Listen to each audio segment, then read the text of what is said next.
Our first presentation is From Vessel to Vehicle with curator of the Fabric Workshop and Museum, Karen Patterson, and their upcoming artist-in-residence, Rose B Simpson.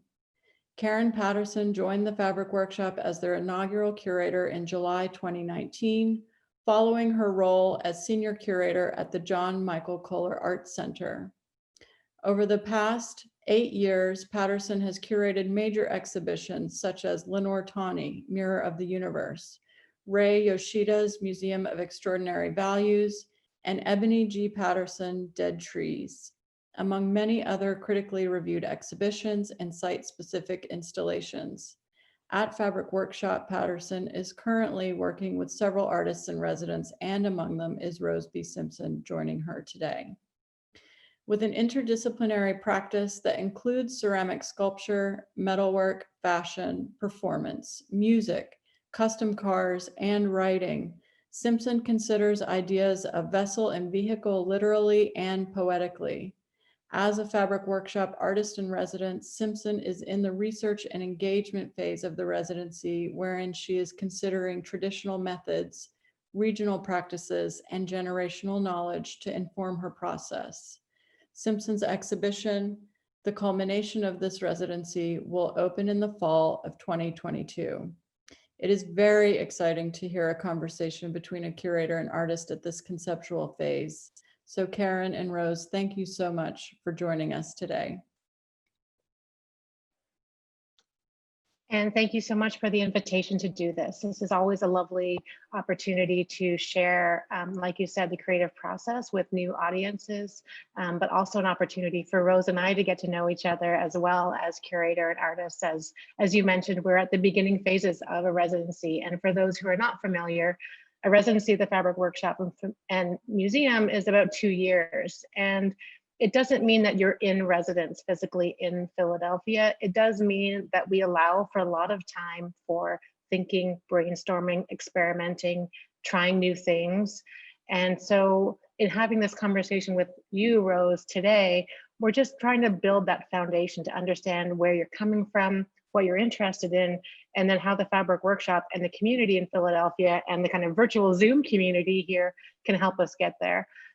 So with that, we decided on a thread, if you will, for Rose's practice, because she is such an interdisciplinary and activist and artist. And in some ways, the work is really about creatively engaging with the world around her, but it does stem from many different practices. So we thought the theme would be from vessel to vehicle, honoring the ceramics practice, the custom cars, but also this activist spirit that Rose has in her practice. So let's get started. I can't see you, Rose, but okay, good. There you are. Can you see me? Hi, thank you for having me, everyone.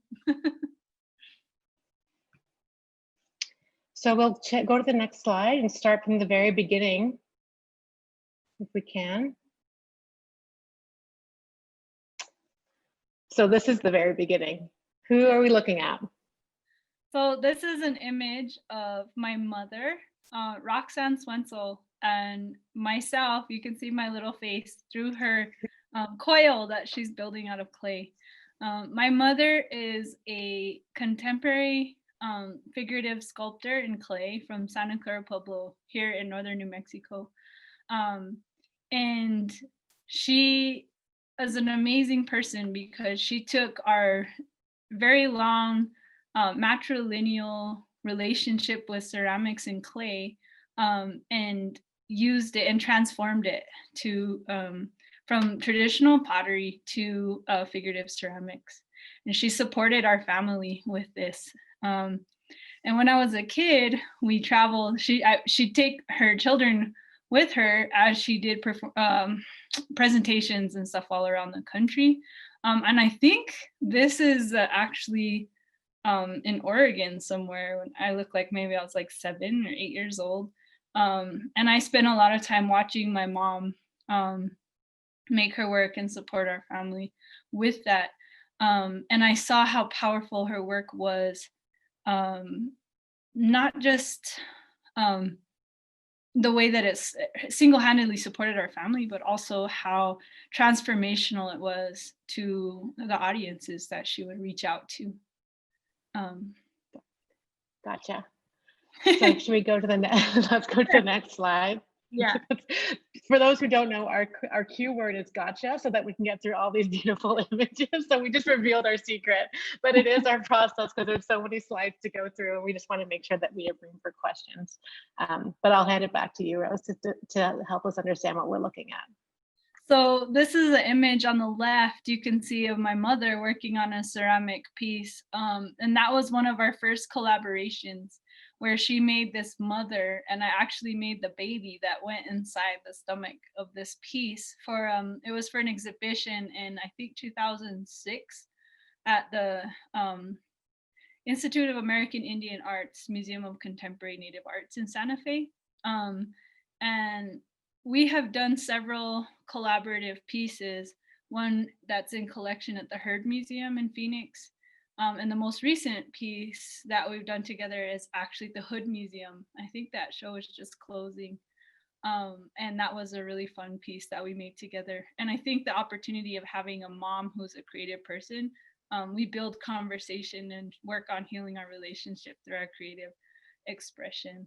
And then the piece on the right is actually one of the first larger figurative pieces I made. That piece is only about 4.5 feet tall, but it was one of the first pieces that I took my own sort of aesthetic and figurative ceramics, and that I made at UNM, the University of New Mexico, I think 2004, under the instruction of Gina Bobrowski.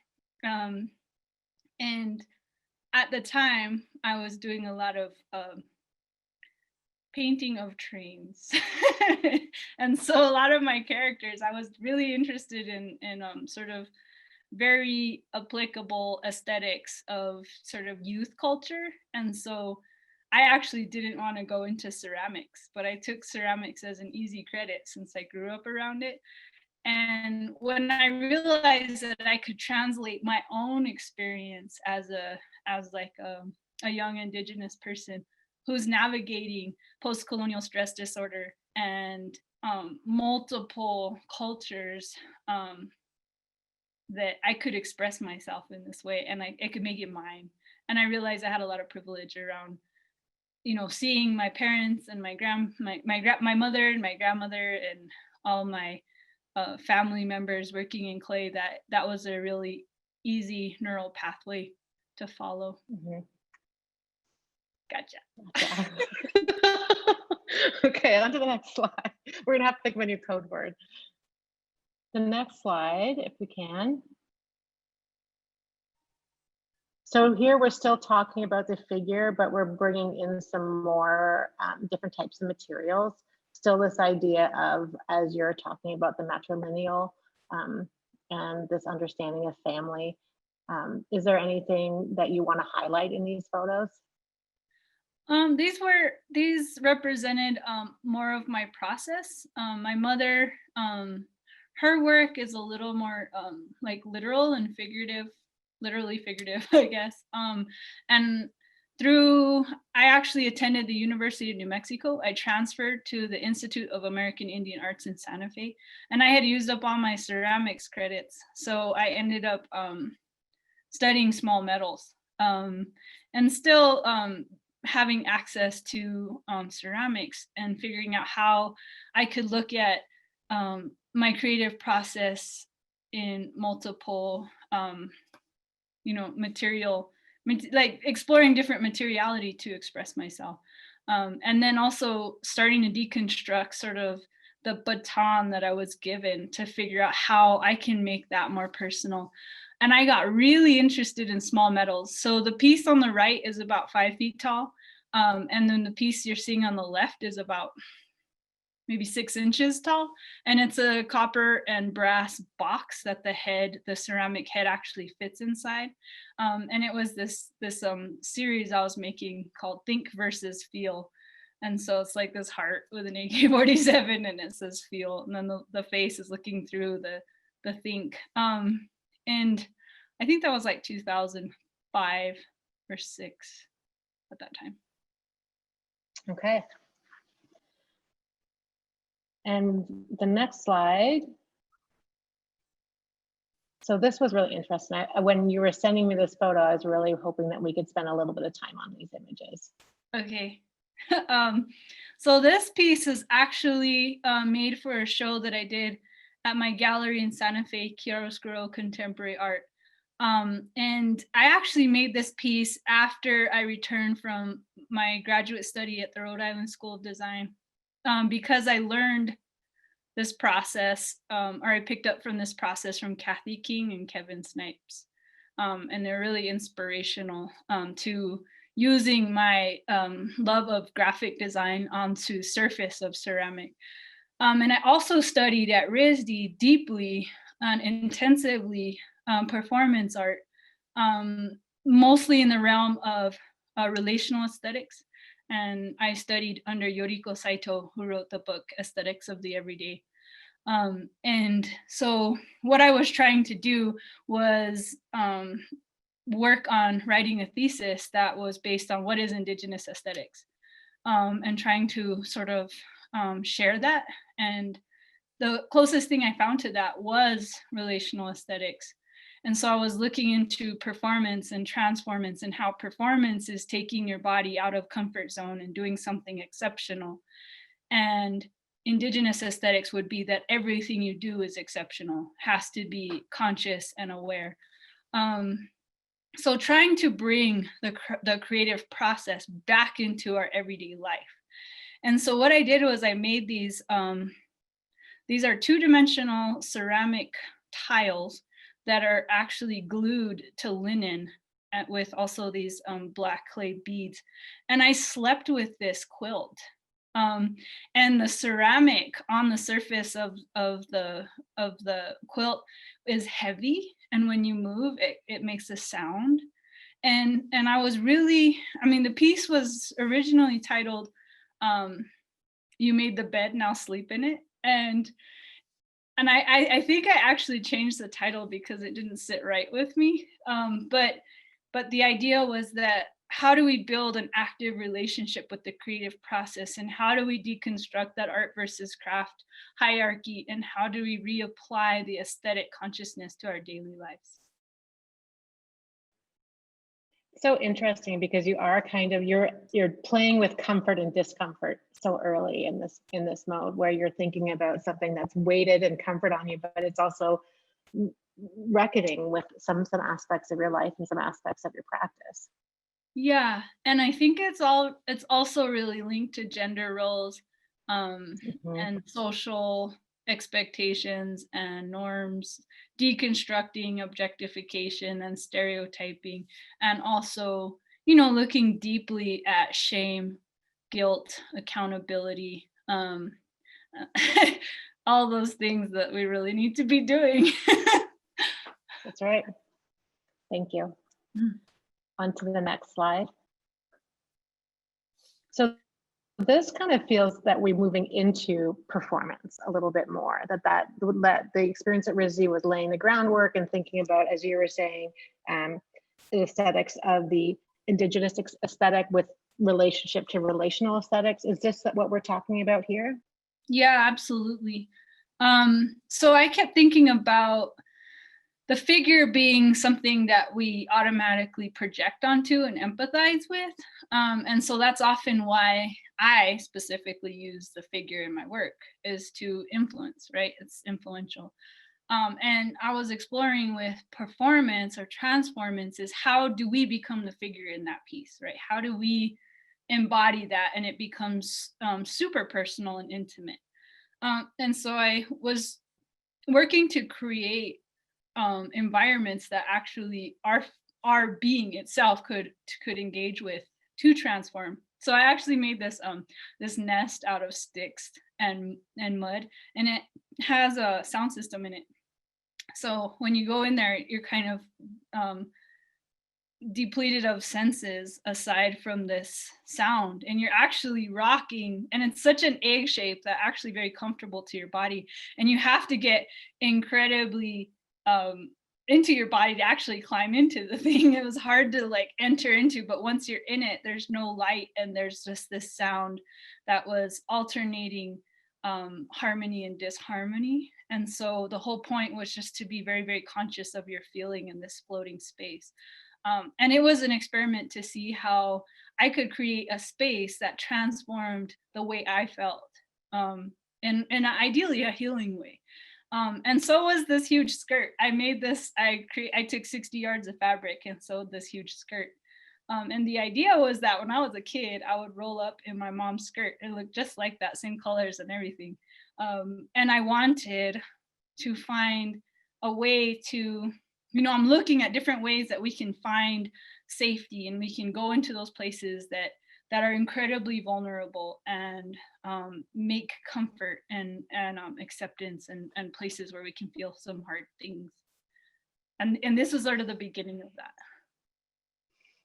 I like, and we'll move on to the next slide, but I like how in both situations you're kind of contained, you're putting yourself in something.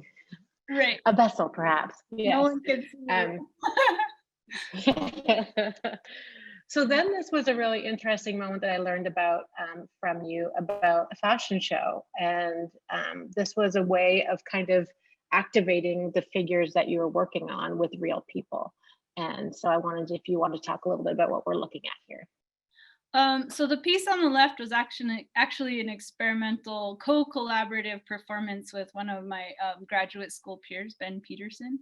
And that was a really cool experience to have two different concepts and sort of reach this edge. And the whole point was I was projecting my own plaster onto this wall live, and he was projecting plaster on his side in the way that he wanted. And when we met that edge, there was this incredible tension, but also it spoke more than we could have shared individually in that collaborative space. And so the photo on the right is actually, I think it's 2006 or 7. It's the Southwest Association of Indian Arts Indian Market Fashion Show in Santa Fe. And they had seen some of my figurative sculptural work where I was actually adorning these pieces in power objects. And they came to me and said, would you like to participate in this fashion show? And when I was a teenager, I was a model, and I told myself that I would never perpetuate the objectification of women like that. And I saw it as an opportunity. So I was like, yes, I want to do this. And so what I did was I actually, I spoke to each of the performers that I talked to, and most of them were genderqueer or queer, indigenous, people of color. I made work to sort of accentuate the thing that they wanted to feel empowered with, right? One of them was my 9-year-old niece. And I asked her, I was like, what would you feel empowered walking on a catwalk with? And she was like, a 9-foot chain. And I was like, okay. So I got her a 9-foot chain and she dragged that thing down the walkway. And one of the things I did was I actually dressed them up and all hid behind a curtain and watched it all go down out there. And I realized that part of it is, part of my process was learning that I had to be a part of it in order to actually feel that transformation. But I think it's almost like dipping your toe in, like you're bringing your people into it, and you're, like you said, peeking from the corner. But I think the next slide will show that you didn't stay in the curtains for very long, that you got into it with yourself. Yeah. Right. And there really is something, I think a lot about the space that we take up, right? And how we take up space and who do we open up space for? And sometimes when it's right to step back and make space for other voices and people when we do have access privilege.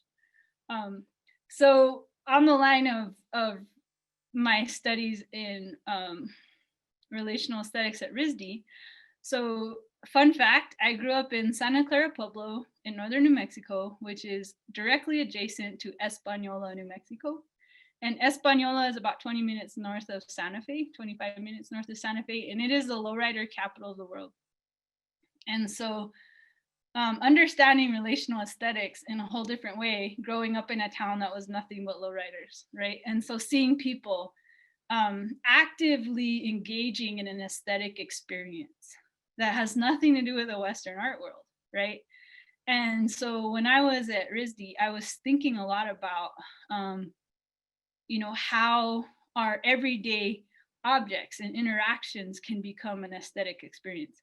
So when I came back to Española after graduate school, I signed up for automotive science at Northern New Mexico College in auto body. So it's basically collision repair, but in this town, it's actually lowrider school.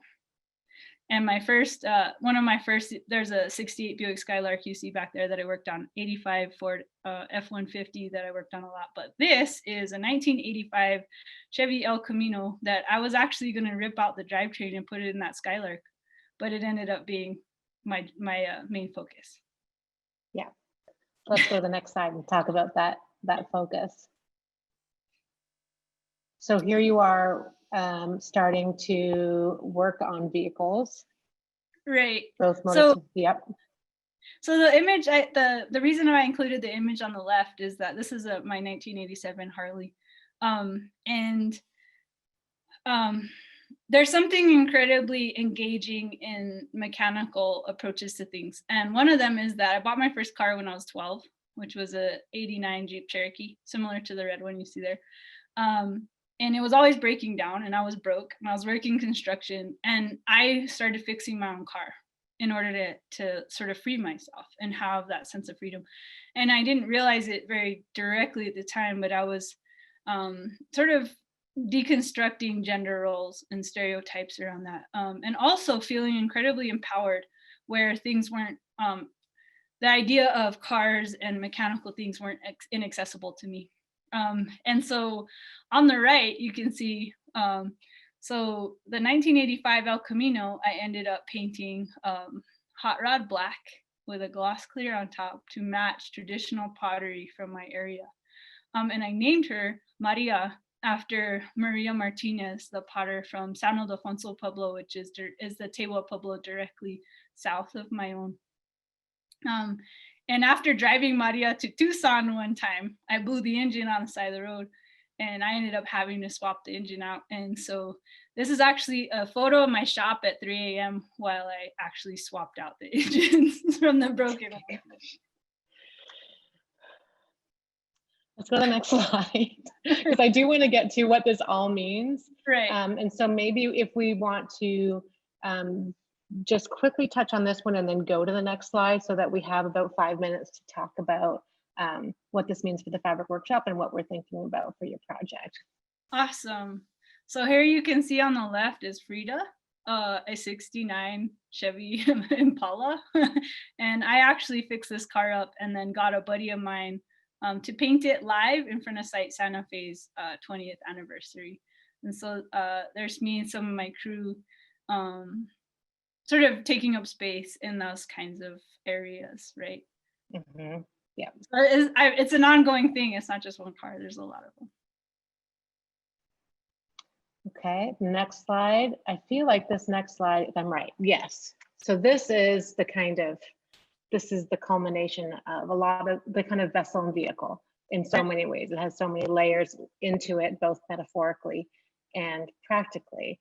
And I will say, this is how I met you. This is the work I first saw, and was completely blown away. And just hearing you again talk about how all these things lead into each other. In some ways, it's a very practical experience, but it's always really related to a search and a guide to think about Indigenous aesthetics in your own way through the kind of art school, but then taking it back and taking it back to something that's meaningful for you and your community. And so here we are 2 years away from the culmination of a residency, and we're just at the beginning of our journey. This is what we know for sure. You and I have had a few conversations about maybe we should think about interiors of cars. Maybe we should think about a lot of things, but the world as we know it keeps changing at a breakneck pace. And when you have a residency that's 2 years long, you have an opportunity to be responsive and nimble and with a residency at the Fabric Workshop, you have an opportunity to experiment, even though those experiments may not end up in the exhibition or a final product. It's really an opportunity for you to ask questions and wonder about things. And so in your way of you know, asking, yeah, so I guess, what are you thinking about? What are you wondering about? What would be something that would only be possible with more help, both from the craft community that's here in Philadelphia, the community that you live in, the fabric workshop expertise? How can we help you get to another place? I mean, I'm super excited about community. I think first and foremost is that with Maria, the El Camino that you see here, you know, a lot of this, you know, 99% of this car was my own elbow grease. It's a lot of work. It's a lot of physical dedication, you know, and it's a dream to put something like this together and to make it, but it's also exhausting. And part of me was, you know, really saying like, I don't need a guy to help me. And so I was gonna do it all myself, very intentionally and angrily, in a sense. And I think that, you know, there's something to be said that I made Maria head to toe, front to end. I touched that car every single square inch with my own hands. And working with the fabric workshop and museum is really, it's going to push me to think about what collaboration looks like. And I have a really unique perspective of being from Santa Clara, Pueblo, in a very intense and deeply sort of marinated in culture and place. And I find that that's really important. You know, in this car itself, it doesn't make as much sense as it does when it's driving between these two mountain ranges along the Rio Grande River, you know? And so I want to think about what is Philadelphia and what does it have to offer? And what is deep culture in Philadelphia? You know, what does that look like and how does that feel? And you know, there's a lot of gentrification in a lot of places, and I want to search for hard work and strong and like the bodies that have committed themselves to centuries of craft. And I feel like craft can be, you know, I mean, I worked painting cars, so that's definitely a skill that I respect. You know, it's hard work and it's hard to learn, and we very often dismiss it, you know, and mechanics, all those parts of our daily lives that we take for granted. And that is a you know, I want to learn about people that their creative process is not necessarily honored or exhibited in museums, etc. So that's something that I'm excited to learn about, and also to be educated, because I only know sort of my own cultural history in this area, and obviously it's my place to build conversation around that, but I'm really interested in seeing how well Rose collaborates and how well I am at delegating other things to other people, because I like to do everything myself. So this should be really good learning process for me, and I'm looking forward to you know, how much my work can transform in a positive way through this collaboration. Does that make sense?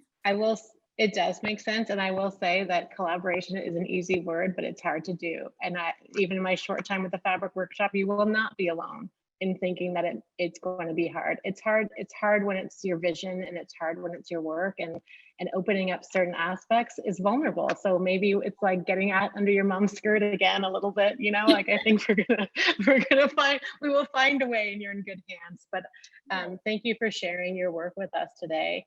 And we're excited to help you through this. I know that the participants here will have lots of ideas. I took some notes too, that we can help send you some research, some ideas, get into the hardworking core of Philadelphia that can impact your project. I know that we're running out of time, so Leila, I want to hand it over to you to make sure that we're on time, and if there's other questions that we can answer before we come to the chat. I want to thank you both for that presentation. The chat absolutely lit up as soon as Maria arrived. The slide showed up on the screen. And on behalf of our community here in Philly and CraftNOW, we're very excited to have you. Please get in touch so that we can introduce you to everyone and anyone you'd like to meet. And through our work, and I have to reference back to the book, we included guitar makers and set designers, and someone in the chat even mentioned the mummers. So there's so much interdisciplinary, cross-disciplinary work happening here that I think will be exciting for you, Rose. One question in the chat was about car making and how industrial designers use clay to mock up their auto bodies. Did that have anything to do with this work here?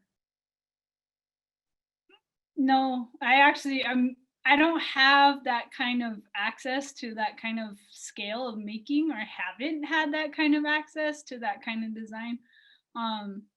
And you know, the kind of customization that I've been able to perform has been sort of minimal and rough, right? But I have watched documentaries on how they actually use clay to create the bodies of cars, and that's super exciting to me.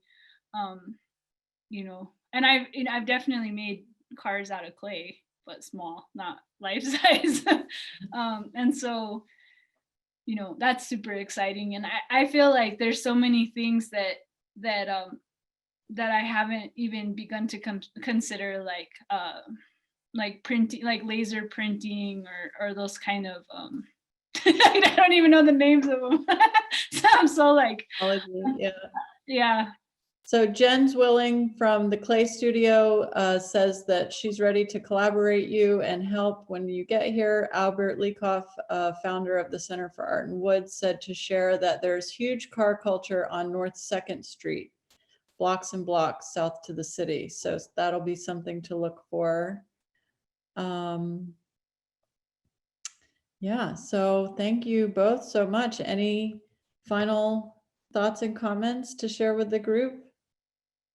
I just wanted to comment on Jen's question about if Rose and her daughter are going to be able to come to Philadelphia, and we sure hope so. We hope that the world cooperates with that. I think that's our major hurdle right now, is that that Rose and her daughter can come, and that we can introduce her to all these great ideas, and more so, especially, I mean, certainly for the exhibition, but also in the creative process. So yes, hopefully. Yes, definitely. And the city is changing every day, so there will be a lot to respond to. Well, thank you both so much for starting our symposium this year. And with that, I am going to hand it over to Elizabeth. Oh, we had one more slide we didn't get to. We'll get to that when you're here in Philly. Sounds good.